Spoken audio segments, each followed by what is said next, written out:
la décision de Tebboune concernant l'éventualité d'une grâce présidentielle pour l'écrivain franco-algérien Boualem Sansal était extrêmement attendue. Sauf que la décision est tombée aujourd'hui et les proches de Boualem Sansal peuvent se sentir légitimement bouleversés. Une onde de choc au sein de la classe politique française. Abdelmajid Tebboune refuse de gracier Boualem Sansal. Il y a eu ce communiqué de la présidence algérienne qui est tombé de cela 2 heures sur la page Facebook de la présidence algérienne. À l'occasion du 63e anniversaire de la fête de l'indépendance et de la jeunesse, le président de la République Abdelmajid Tebboune a signé, après consultation du Conseil supérieur de la magistrature, 2 décrets présidentiels. Le premier décret concerne des mesures de grâce touchant 6500 détenus. Sont exclus de cette grâce présidentielle les personnes condamnées définitivement pour les infractions suivantes: attentat et complot contre l'autorité de l'État, l'intégrité du territoire et la sécurité du territoire national, trahison, espionnage. Et là, malheureusement, c'est le cas de Boualem Sansal et s'inscrit dans cette catégorie-là. Pour le 5 juillet, Boualem Sansal n'est pas prêt de sortir de sa cellule de prison. Abdelmajid Tebboune, il vient de secouer le cocotier. Il vient de donner une gifle à tous ces interlocuteurs français qui l'ont approché et qui ont décidé de négocier avec lui. Nous sommes le 4 juillet 2025, nous sommes à la veille de la célébration de la fête de l'indépendance, le 5 juillet demain. Et comme on l'avait expliqué de cela 48 heures, la décision de Tebboune concernant l'éventualité d'une grâce présidentielle pour l'écrivain franco-algérien Boualem Sansal était extrêmement attendue, puisqu'elle va déterminer en partie, et je dirais même plus que partiellement, elle va déterminer grandement le sort des relations franco-algériennes ou algéro-françaises. Il était attendu, selon les promesses qui avaient été faites par de nombreux intermédiaires qui avaient parlé à des interlocuteurs français, et les négociations, les pourparlers informels et confidentiels qui se sont tenus durant ces 2 derniers mois ont fait croire à plusieurs hauts responsables de l'État français que Abdelmajid Tebboune va faire un geste d'humanité et de clémence à l'égard de Boualem Sansal, et que juste après son procès en appel qui a été organisé le 24 juin dernier, le verdict a été prononcé le 1er juillet dernier, où il a été condamné à 5 ans de prison ferme. Donc sa peine initiale dans le procès en première instance de fin mars 2025 a été maintenue. Il s'avère que donc il était question d'attendre le 5 juillet pour trancher définitivement sur le sort de Boualem Sansal. Boualem Sansal n'a pas fait de pourvoi en cassation, il n'a pas fait d'appel, il a accepté le verdict de la Cour d'Alger qui confirme encore une fois sa peine initialement prévue par le tribunal d'Al-Baïda le fin mars 2025. Donc il lui restait qu'un espoir pour retrouver la liberté, c'est une grâce présidentielle d'Abdelmajid Tebboune. Sauf que la décision est tombée aujourd'hui et les proches de Boualem Sansal peuvent se sentir légitimement bouleversés. La France, les dirigeants français, je crois qu'aujourd'hui, ils vont se réveiller avec la gueule de bois, ou demain plutôt, ils vont se réveiller avec la gueule de bois. En tout cas, ils sont d'ores et déjà choqués. Il y a une onde de choc au sein de la classe politique française. Abdelmajid Tebboune refuse de gracier Boualem Sansal. Il l'a pas dit clairement. Il n'y a pas eu de communiqué ou de déclaration ou une prise de position officielle de la part de l'État algérien ou de la présidence algérienne ou de la part du président de la République Abdelmajid Tebboune. Mais il y a eu ce communiqué de la présidence algérienne qui est tombé de cela 2 heures au cours de cet après-midi de ce 4 juillet 2025 sur la page Facebook de la présidence algérienne. Ce communiqué nous informe qu'à l'occasion du 63e anniversaire de la fête de l'indépendance et de la jeunesse, parce qu'en Algérie, c'est la fête de l'indépendance et de la jeunesse, le 5 juillet, le président de la République Abdelmajid Tebboune a signé, après consultation du Conseil supérieur de la magistrature, 2 décrets présidentiels.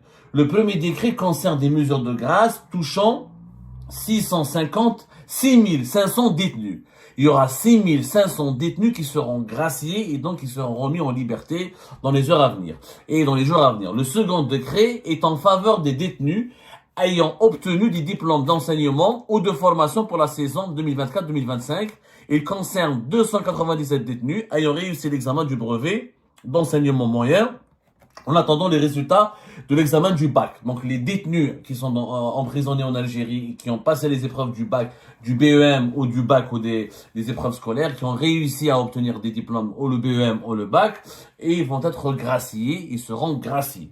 On ne sait pas quel type de grâce leur sera appliqué, mais éventuellement, le communiqué n'est pas très précis. Est-ce qu'il s'agit d'une réduction de peine ou d'une remise en liberté? En tout cas, ils bénéficieront d'une grâce présidentielle. Par contre, le communiqué est fini là-dessus, sont exclus de cette grâce présidentielle les personnes condamnées définitivement pour les infractions suivantes: terrorisme, tuerie, homicide, coups et blessures volontaires ayant entraîné la mort sans intention de la donner ou causé une infirmité permanente. Donc les affaires d'homicide, de tuerie, de crimes crapuleux, tout ça, sont exclus de la grâce présidentielle. Les détenus condamnés pour ce genre de crimes ne seront pas graciés. Agression contre les ascendants ou les mineurs, actes attentatoires à la pudeur, les affaires de viol, de trafic d'êtres humains, de trafic d'organes, d'enlèvement, incendie volontaire de biens, agression contre les agents de l'État, personnel de la santé, acte de sabotage ou destruction délibérée des biens de l'État.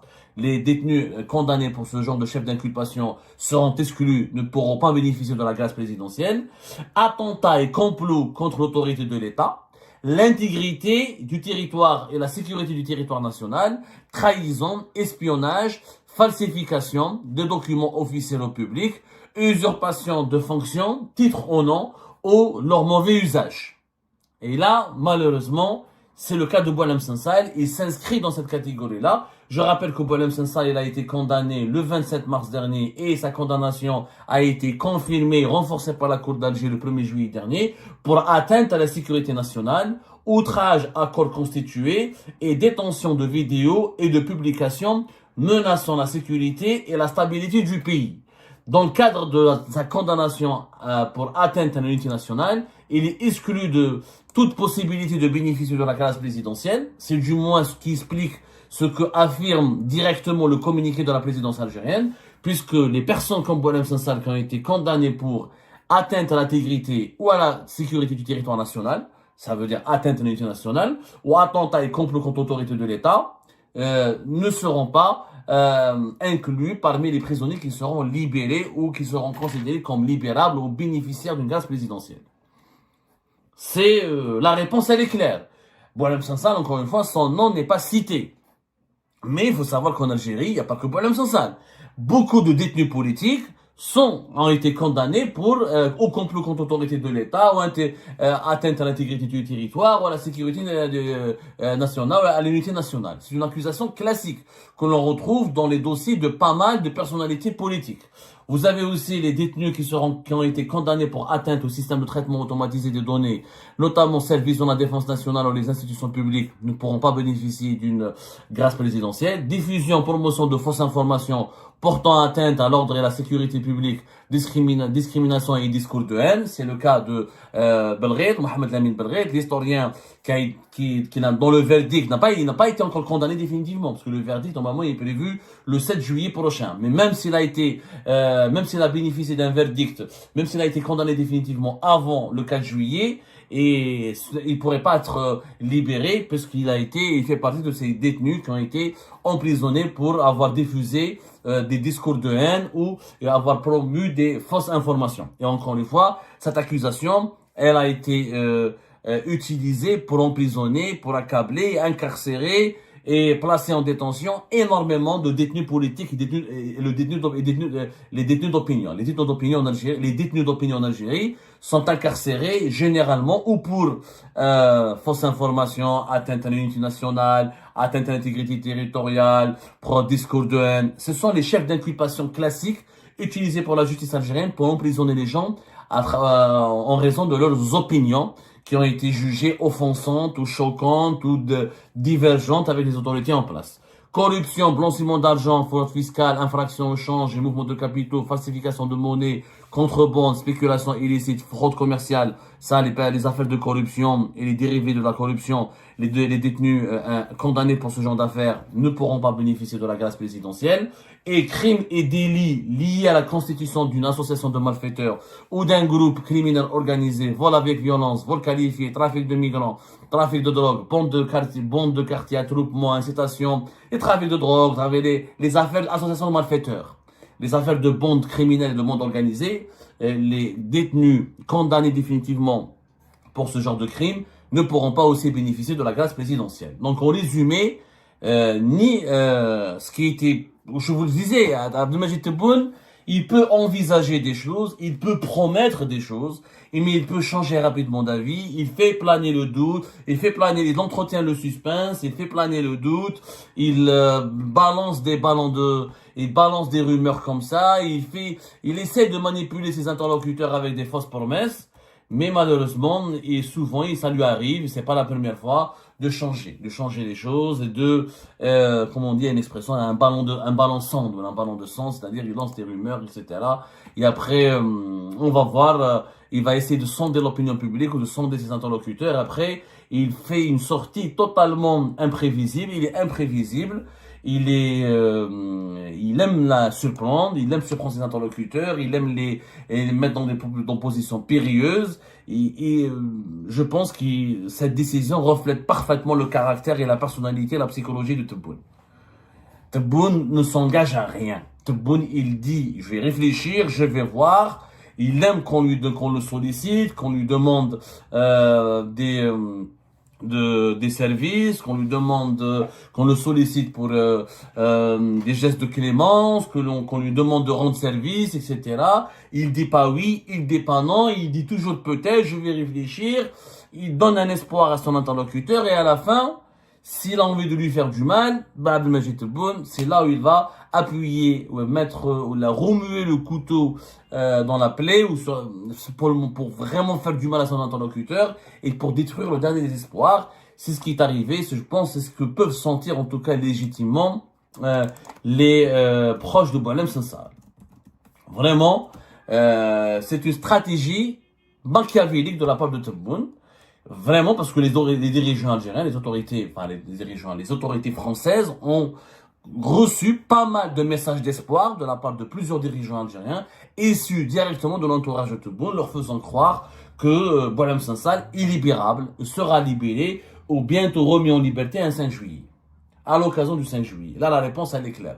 Maintenant, juridiquement parlant, Abdelmajid Tebboune, il est président de la République. On fera une autre émission pour expliquer ce cas de figure. Le chef de l'État en Algérie, le président de la République, il est le premier magistrat. Il a tous les pouvoirs. Il a des pouvoirs illimités. Il a la possibilité d'adopter des grâces présidentielles à titre à titre exceptionnel. Il n'est pas obligé d'attendre une autre fête nationale pour gracier quelqu'un. Il peut attendre avant même le 1er novembre. Il peut, au mois d'août, au mois de septembre, décider d'une grâce présidentielle au profit de tel ou tel. C'est-à-dire que si Tebboune veut libérer Boualem Sansal au mois d'août ou à la fin du mois de juillet, au mois de septembre, il a la possibilité de le faire. Et là, on fera une émission pour vous expliquer sur le plan juridique comment ça marche. Parce qu'il y a des complexités juridiques importantes. C'est très compliqué. Le pouvoir présidentiel en Algérie est très élargi. En tout cas, pour le 5 juillet, Boualem Sansal n'est pas prêt de sortir de sa cellule de prison. Et ce qui risque donc d'enrager encore davantage les réseaux de soutien de Boualem Sansal en France, ce qui va permettre encore une fois à la droite dure, nationaliste et conservatrice, et à l'extrême droite dure qui s'est beaucoup calmée ces derniers jours, parce qu'elle voulait jouer le jeu. Les partisans de Boualem Sansal, les soutiens de Boualem Sansal, les mouvements politiques de la droite française qui étaient derrière, qui ont joué les premiers rôles dans la mobilisation de Boualem Sansal, ont accepté de se retirer, de se calmer, d'observer un certain silence en attendant un signal de la part d'Alger ou une bonne nouvelle qui leur parviendra depuis Alger, à savoir la libération de Boualem Sansal. Ils pensaient naïvement que Boualem Sansal serait libéré et va être libéré. On a été très réaliste, on n'a pas voulu jouer le rôle du rabat-joie, mais on a été très réaliste. La diabolisation de Boualem Sansal est partie trop loin. Abdelmajid Tebboune, je ne voyais pas comment il peut le libérer. Il est parti trop loin dans sa détestation, dans ce processus de détestation et de haine contre Boualem Sansal qui est devenu aujourd'hui la figure du harki, de l'espion, du salopard, du traître, du sioniste. Et malheureusement, une grande partie de la population algérienne est tombée dans ce piège de manipulation et dans ce piège qui lui a été tendu par la propagande. Et beaucoup d'Algériens et d'Algériens détestent Boualem Sansal. Donc comment Abdelmajid Tebboune aurait pu le libérer après l'avoir diabolisé et fait de lui le plus grand méchant de l'histoire de l'Algérie. il n'aurait pas pu tirer aucun bénéfice, il n'aurait jamais pu tirer le moindre des bénéfices sur le plan politique. Maintenant, c'est pas plié définitivement, qu'on le voit, Boualem Sansal peut être libéré à une autre occasion, ultérieurement. Mais en tout cas, aujourd'hui, c'est un énorme coup pour le moral de ses soutiens, de ses partisans. C'est aussi un énorme coup pour toutes les tentatives qui ont été initiées pour normaliser, apaiser les relations franco-algériennes. Et c'est un énorme coup pour tous ces intermédiaires et ces messagers qui ont fait les va-et-vient entre Alger et Paris pour tenter de renouer le dialogue et d'aboutir à un accord, à une feuille de route de réconciliation.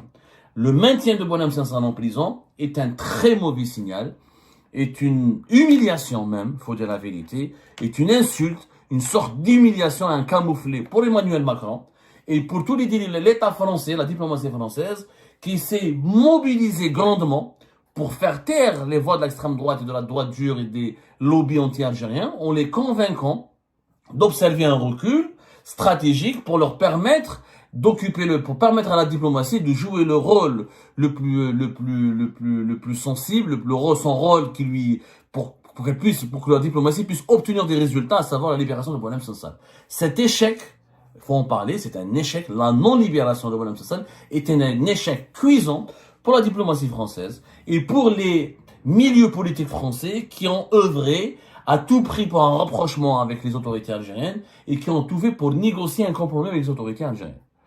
Là, Abdelmajid Tebboune, il vient de secouer le cocotier. Il vient de donner une gifle à tous ces interlocuteurs français qui l'ont approché et qui ont décidé de négocier avec lui.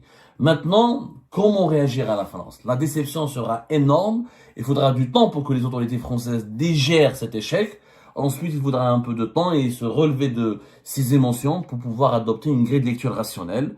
En tout cas, la non-libération de Boualem Sansal, elle ne manquera pas d'aggraver la crise et de déstabiliser Emmanuel Macron lui-même et de le discréditer d'ailleurs. Et elle ne manquera pas d'être exploitée massivement par la droite et l'extrême droite et les réseaux et les lobbies les plus hostiles à l'Algérie et aux intérêts de l'Algérie en France.